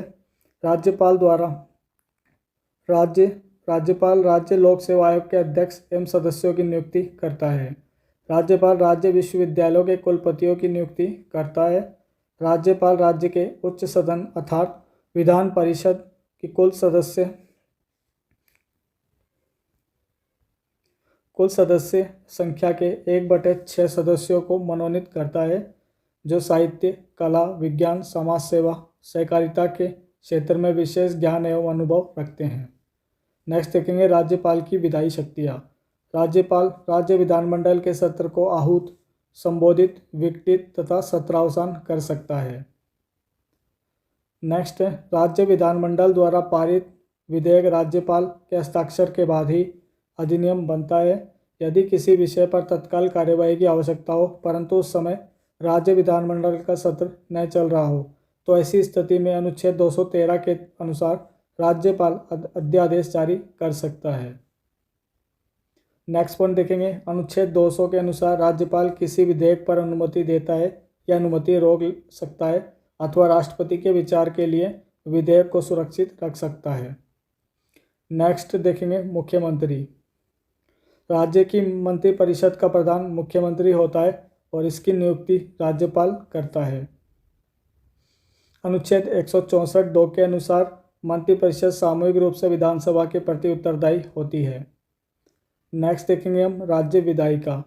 राज्य विधानमंडल का निर्माण दोस्तों राज्यपाल और राज्य विधानमंडल के सदन, विधानसभा अथवा 2 सदन जहाँ पर स्थित हो यानी विधानसभा और विधान परिषद से मिलकर होता है। वर्तमान में 6 राज्यों में विधानमंडल स्थित है। 31 अक्टूबर 2019 से प्रभावी, यानी राज्यों किन किन राज्यों में राज्य विधानमंडल स्थित है विधानसभा के साथ। आंध्र प्रदेश में जहाँ पे 58 सीटें हैं, उत्तर प्रदेश यहाँ पे 100 सीटें हैं, कर्नाटक 75 सीटें हैं, तेलंगाना में 40, बिहार 75 सीट के साथ और महाराष्ट्र 78 सीट के साथ विधान परिषद स्थित है। नेक्स्ट हम देखेंगे विधान परिषद लेजिस्लेटिव काउंसिल। अनुच्छेद 169 के अनुसार संसद विधान परिषद का गठन एवं विघटन कर सकती है यदि संबंधित राज्य की विधानसभा द्वारा इस संबंध में संकल्प को विधानसभा के कुल सदस्य संख्या के बहुमत एवं उपस्थित तथा मत देने वाले सदस्यों के कम से कम 2/3 बहुमत से पारित किया जाए। नेक्स्ट पॉइंट देखेंगे विधान परिषद राज्य विधानमंडल का उच्च सदन होता है। विधान परिषद के कुल सदस्यों की संख्या संबंधित राज्य के विधानसभा सदस्यों की कुल संख्या की अधिकतम 1/3 या कम से कम 40 हो सकती है। विधान परिषद का सदस्य बनने के लिए न्यूनतम आयु सीमा 30 वर्ष है। विधान परिषद एक स्थायी सदन है, ये कभी भंग नहीं होती है।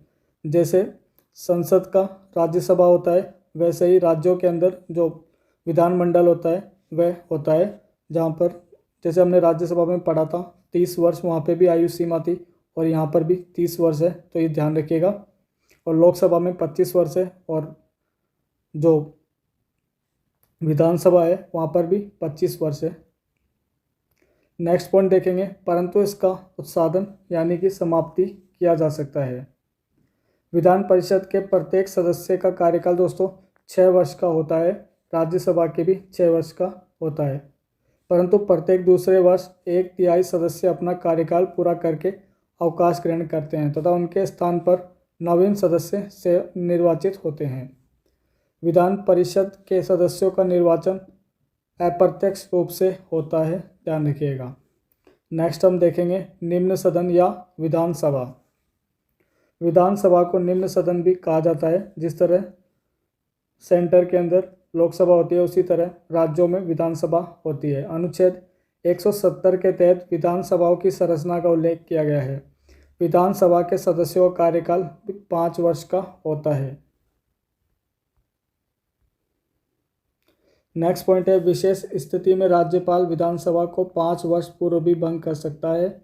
विधानसभा सदस्य निर्वाचित होने के लिए न्यूनतम आयु सीमा है 25 वर्ष। विधानसभा सदस्यों का चुनाव वयस्क मताधिकार द्वारा प्रत्यक्ष रूप से किया जाता है। प्रत्येक राज्य विधानसभा में अधिकतम 500 तथा न्यूनतम 60 सदस्य हो सकते हैं। अपवाद गोवा, मिजोरम में 40 एवं सिक्किम में 32 विधानसभा सदस्य संख्या निर्धारित है, ध्यान रखिएगा। नेक्स्ट हम देखेंगे भारत के राष्ट्रीय चिन्ह, राष्ट्रीय प्रतीक। पहला टॉपिक है, सारनाथ स्थित सम्राट अशोक के सिंह स्तंभ के शीर्ष भाग को भारत सरकार द्वारा 26 जनवरी 1950 को राष्ट्रीय प्रतीक के रूप में अपनाया गया। इसके निचले भाग पर सत्यमेव जयते देवनागरी लिपि में लिखा गया है, जिसे मुंडकोपनिषद से लिया गया है, ध्यान रखिएगा। सारनाथ स्थित जो अशोक का सिंह स्तंभ है उसमें उसे 26 जनवरी 1950 को अपनाया गया था दोस्तों। और इसके नीचे सत्यमेव जयते जो देवनागरी लिपि यानी हिंदी में लिखा हुआ है, इसे मुंडकोपनिषद से लिया गया है, ध्यान रखिएगा। नेक्स्ट हम देखेंगे राष्ट्रगान। जनगण मन को संविधान सभा द्वारा 24 जनवरी 1950 को भारत के राष्ट्रगान के रूप में स्वीकार किया गया था।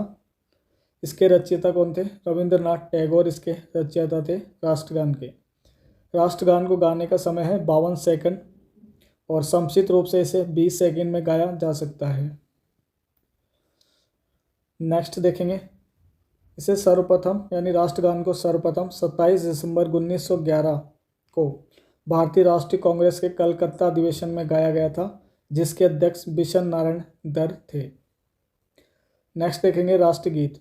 वंदे मातरम को राष्ट्रगीत के रूप में 24 जनवरी 1950 को स्वीकार किया गया था।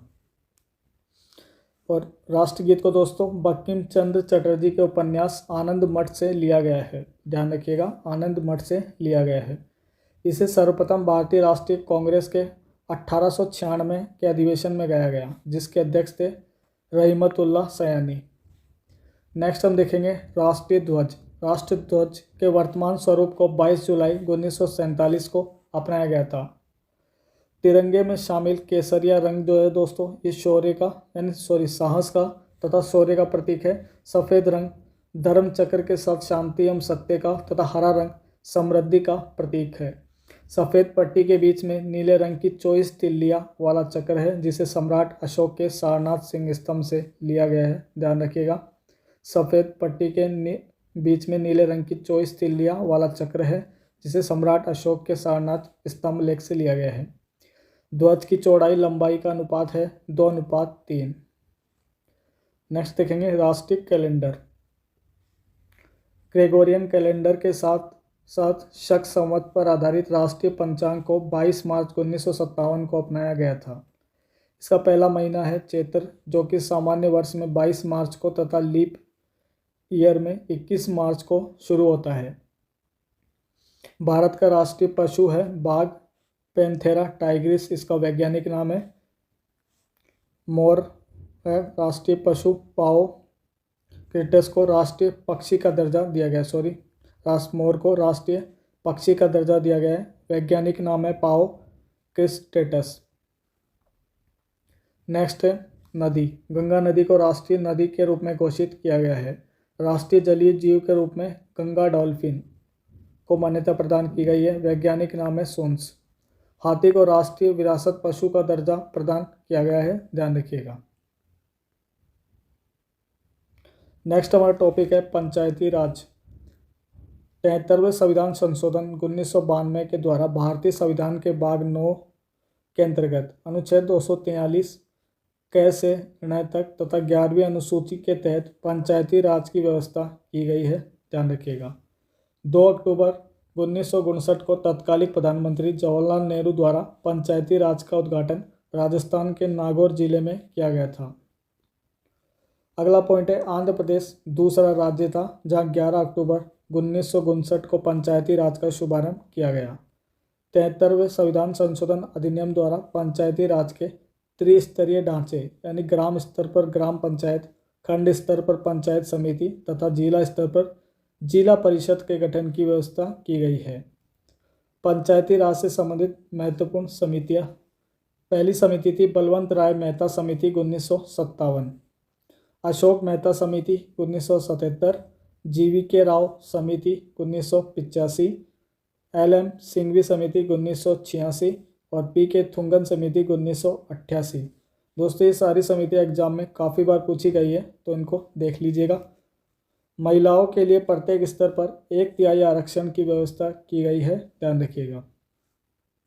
नेक्स्ट है पंचायतों का कार्यकाल 5 वर्ष निर्धारित है। समय पूर्व पंचायत भंग होने पर निर्वाचन 6 माह के अंदर करवाना अनिवार्य होगा। 11वीं अनुसूची में वर्णित कुल 29 विषयों पर पंचायतों को कानून बनाने की शक्ति प्रदान की गई है। अगला हमारा टॉपिक रहेगा नगर पालिकाएं। 74वें संविधान संशोधन अधिनियम के द्वारा संविधान में भाग 9 के अनुच्छेद 243 तय से 243 ये 6 तक तथा 12वीं अनुसूची को जोड़ा गया है। इसमें नगर पालिकाओं से संबंधित प्रावधान किए गए हैं। नगर पालिकाएं मुख्यतः 3 प्रकार की होती है: नगर पंचायत, नगर पालिका परिषद तथा नगर निगम। नगर पालिकाओं में महिलाओं के लिए 1/3 स्थान आरक्षित है। नगर पालिकाओं का कार्यकाल दोस्तों 5 वर्ष का होता है। सर्वप्रथम 1688 में मद्रास में नगर निगम की स्थापना की गई थी, ध्यान रखिएगा।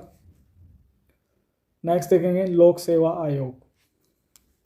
लोक सेवा आयोग देखेंगे दोस्तों, भारतीय संविधान के अनुच्छेद 315 के तहत संघ और राज्यों के लिए लोक सेवा आयोग की व्यवस्था की गई है। संघ लोक सेवा आयोग के अध्यक्ष तथा सदस्यों की नियुक्ति राष्ट्रपति के द्वारा की जाती है।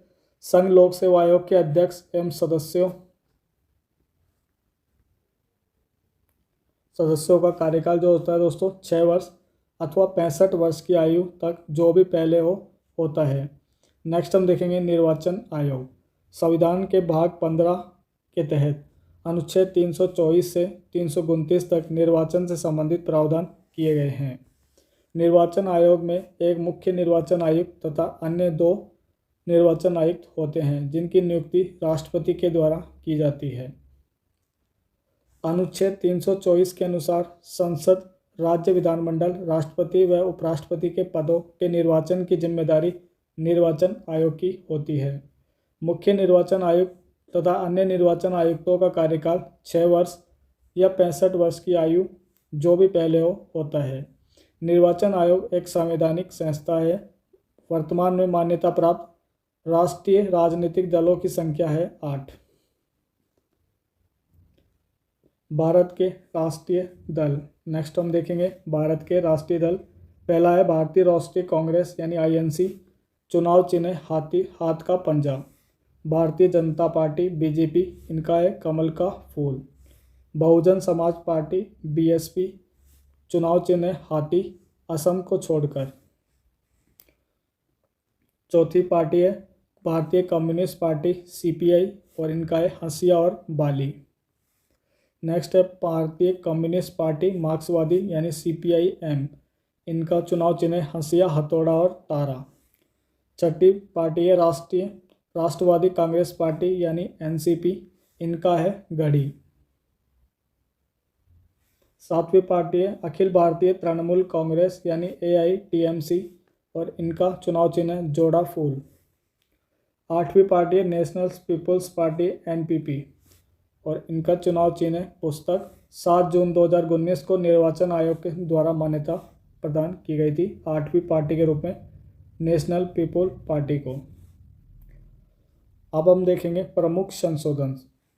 प्रथम संशोधन अधिनियम 1951। दोस्तों संशोधन जो अधिनियम है इनसे कई बार एग्जाम में क्वेश्चंस बनते हैं, इसलिए इन सभी को एक साथ देखने वाले हैं। प्रथम संशोधन अधिनियम 1951, यानी इनका सन भी याद रखिएगा, काफ़ी बार एग्जाम में आ भी चुका है। संविधान में 9वीं अनुसूची को जोड़ा गया था इसके द्वारा, यानी प्रथम संशोधन अधिनियम 1951 के द्वारा 9वीं अनुसूची को जोड़ा गया था। इस अनुसूची में उल्लेखित विषयों को सर्वोच्च न्यायालय की न्यायिक पुनरावलोकन की शक्ति से बाहर रखा गया था। अगला इंपॉर्टेंट है 36वां संशोधन अधिनियम 1975। भारतीय संघ में सिक्किम को पूर्ण राज्य का दर्जा प्रदान किया गया था। नेक्स्ट है 42वां संशोधन अधिनियम 1976। इसके द्वारा दोस्तों प्रस्तावना में समाजवादी, पंथ निरपेक्ष तथा अखंडता शब्दों को जोड़ा गया था। तीनों शब्दों को याद रखिएगा, समाजवादी, पंथ निरपेक्ष और अखंडता शब्दों को 42वें संविधान संशोधन के द्वारा जोड़ा गया था। इसके अलावा भाग 4 में नागरिकों के मूल कर्तव्यों को जोड़ा गया था और राष्ट्रपति को मंत्रिमंडल की सलाह मानने के लिए बाध्य किया गया था। ये भी 42वें संविधान संशोधन के द्वारा हुआ था। नेक्स्ट है 44वां संशोधन अधिनियम 1978।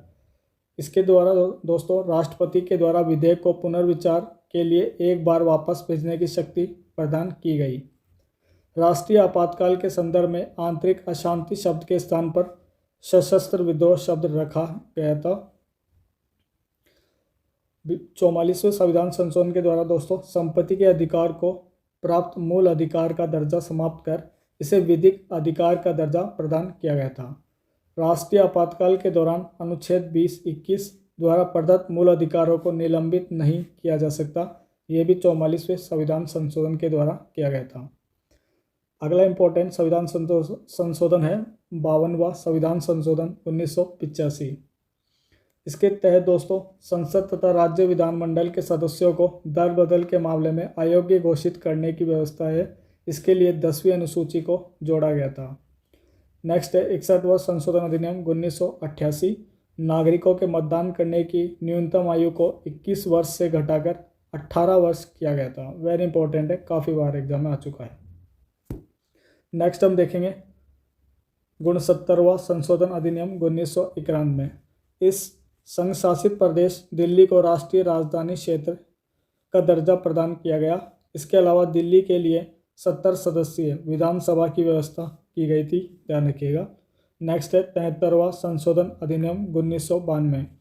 संविधान में भाग 9 तथा 11वीं अनुसूची को जोड़कर पंचायत को संवैधानिक दर्जा प्रदान किया गया था। 74वां संविधान संशोधन 1992। संविधान में भाग 9 के तथा 12वीं अनुसूची जोड़ी गई थी। अगला हम देखेंगे 86वां संविधान संशोधन सन 2002। प्रारंभिक शिक्षा को मूल अधिकार का दर्जा प्रदान किया गया था। 91वां संविधान संशोधन 2003।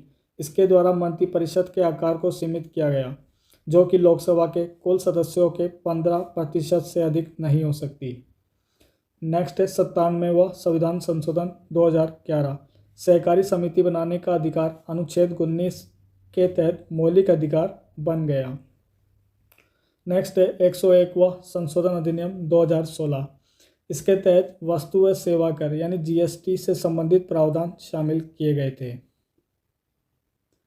नेक्स्ट हम देखेंगे 102वां संविधान संशोधन 2018। राष्ट्रीय पिछड़ा वर्ग आयोग यानी NCPC को संवैधानिक दर्जा दिया गया था। 103वां संशोधन अधिनियम 2019। सामान्य वर्ग के गरीबों को आर्थिक आधार पर 10% आरक्षण की व्यवस्था यानी EWS को 10% जो आरक्षण की व्यवस्था है वह 103वें संविधान संशोधन अधिनियम 2019 के द्वारा की गई थी, ध्यान रखिएगा। नेक्स्ट है 104वां संशोधन अधिनियम 2019। इसके द्वारा दोस्तों लोकसभा एवं राज्य विधानसभा में अनुसूचित जातियों और जनजातियों के लिए स्थानों के आरक्षण में 10 वर्ष की वृद्धि तथा लोकसभा एवं राज्य विधानसभा के नाम निर्देशित द्वारा आंग्ल भारतीय समुदायों के प्रतिनिधित्व संबंधी उपबंध का समापन किया गया था। नेक्स्ट है 105वां संशोधन अधिनियम 2021। यह अधिनियम सामाजिक एवं शैक्षणिक रूप से पिछड़े वर्ग यानी SEBC की पहचान करने एवं निर्दिष्ट करने हेतु राज्य एवं केंद्र शासित प्रदेशों की शक्ति को पुनः स्थापित करता है। दोस्तों इसी के साथ हमारी भारतीय राज्य व्यवस्था समाप्त होती है। नेक्स्ट वीडियो में हम विश्व का भूगोल कवर करेंगे। तो अगर आप चैनल पर पहली बार आएँ तो सब्सक्राइब कर लीजिएगा और अगर वीडियो पसंद आए तो लाइक कीजिएगा। चलिए मिलते हैं नेक्स्ट वीडियो के साथ जल्दी। Bye bye.